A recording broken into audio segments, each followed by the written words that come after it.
জাপানিজদের মতো খুঁতখুঁতে জাতীয় অন্যের ব্যবহৃত এই ধরনের জিনিসও যে সেকেন্ড হ্যান্ড ব্যবহার করতে পারে, তা আমি যদি জাপানে এসে নিজের চোখে না দেখতাম আমি কখনোই বিশ্বাস করতাম না। যেখানে বাংলাদেশের মতো মধ্যবিত্ত একটি দেশের নাগরিক হয়েও আমরা খুব প্রাউডলি বলে বেড়াই যে আমরা নিজেদের ড্রেসই রিপিট করে পরি না, সেইখানে উন্নত দেশের জাতি জাপানিজরা নিজেদের সব জিনিসই রিসাইকেল শপে বিক্রি করে এবং খুব স্বাচ্ছন্দ্যেই সেখান থেকে জিনিস কিনে ব্যবহারও করে। আসসালামু আলাইকুম সবাইকে, আমার পেজের নতুন আরেকটি ভিডিওতে আপনাদের সবাইকে জানাচ্ছি অনেক অনেক স্বাগতম।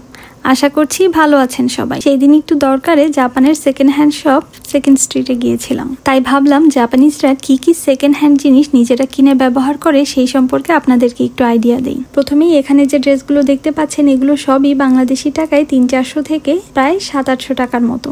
তবে এইগুলোই কিন্তু আমরা এখানে নতুন কিনতে গেলে 4 থেকে 5,000 টাকা, অনেকগুলো 10,000 টাকাও পড়ে যায়। মেয়েদের বিভিন্ন অ্যাক্সেসরিজের পাশাপাশি রয়েছে ছেলেদের জন্য খুব ভালো ভালো জুতা, তাছাড়া T shirt, winter clothing, everything এখানে আপনি পেয়ে যাবেন।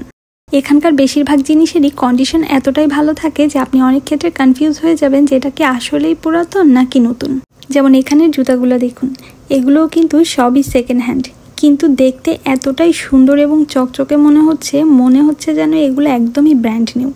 তারপরে এই ব্যাগগুলো, এগুলো দেখে এগুলোর কালার, এগুলোর কোয়ালিটির উপর আমি তো জাস্ট ফিদা হয়ে গিয়েছি। মনে হচ্ছিল যেন সবই নিয়ে নেই। আচ্ছা, আরেকটা জিনিস বলি, এখানে যে সবগুলোই খুবই কম দামে আপনি পেয়ে যাবেন এমন কিন্তু না, আবার সবগুলোই খুবই ভালো কোয়ালিটির হবে তাও কিন্তু না।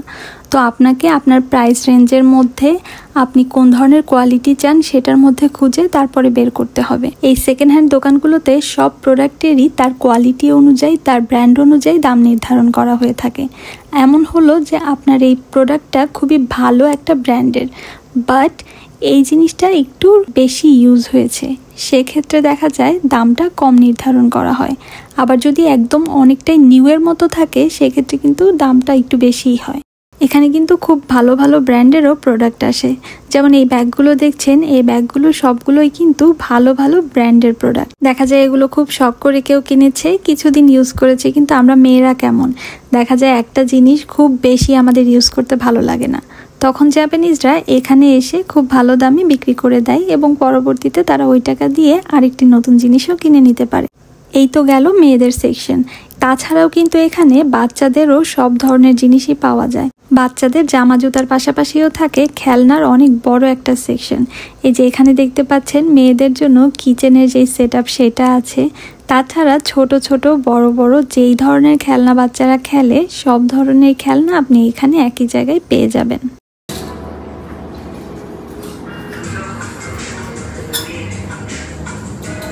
এখন আসি আমার সব থেকে ফেভারিট সেকশনে, এই যে এই ক্রোকারিজের সেকশন। বিবাহিত মেয়েদের এই জিনিসগুলো দেখলে কি আর মাথা ঠিক থাকে বলেন তো? এত সুন্দর সুন্দর জিনিস, কিন্তু এগুলোর না দাম অনেক বেশি হয়ে থাকে। যেমন এই কেটলিগুলো দেখছেন, এগুলো কিন্তু বাংলাদেশি টাকায় প্রায় 4,000 টাকার মতো।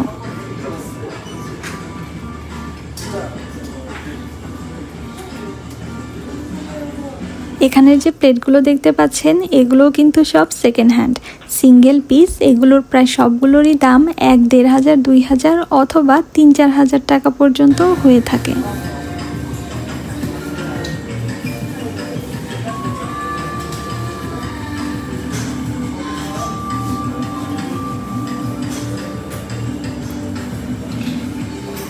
এখানকার এই কাপগুলো কি সুন্দর, তাই না? এর পাশাপাশি থাকে সংসারের যাবতীয় দরকারি সব ইলেকট্রনিক জিনিস, যেগুলো অনেক সময় কিন্তু আপনি একদম ব্র্যান্ড নিউই পেয়ে যাবেন। বাংলাদেশ থেকে যারা নতুন নতুন স্টুডেন্ট অবস্থায় জাপানে আসেন তারা কিন্তু চাইলেই এখান থেকে আপনার বাসার যাবতীয় সব জিনিস কম দামে কিনে নিতে পারবেন। যারা নতুন নতুন স্টুডেন্ট অবস্থায় জাপানে আসে তাদের তো দেখা যায় বাজেটের একটু সমস্যা থাকে, আর জাপানে ক্লথিং আইটেম অনেক বেশি এক্সপেন্সিভ হয়ে থাকে। তো সেক্ষেত্রে দেখা যায় শীতের সময় যারা নতুন নতুন আসে তারা কিন্তু এখান থেকে খুব কম দামেই উইন্টার ক্লথিং কিনে নিয়ে ইউজ করতে পারে। জাপানের ছোট বড় সব শহরেই কিন্তু আপনি এমন সেকেন্ড হ্যান্ডের দোকান অনেকগুলো পেয়ে যাবেন।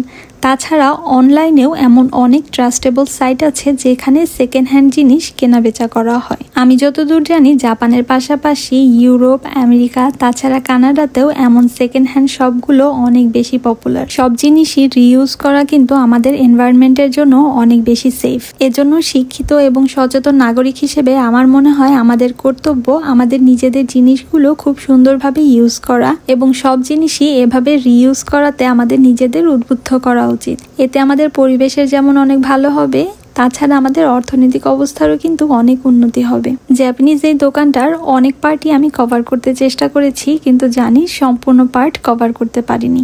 কারণ হচ্ছে বাসার যাবতীয় যা যা লাগে, সোফা, তারপরে টেবিল, চেয়ার, এভরিথিং এখানে পাওয়া যায়, যেগুলো আমি এখনো আপনাদের দেখাতে পারিনি। তারপরও আশা করি এই ভিডিওটা থেকে আপনারা খুব সুন্দর একটি ধারণা পেলেন যে আসলে কি কি জিনিস খুব সুন্দরভাবে আমরা চাইলেই রিইউজ করতে পারি। আজকের ভিডিওটা তাহলে এখানেই শেষ করছি।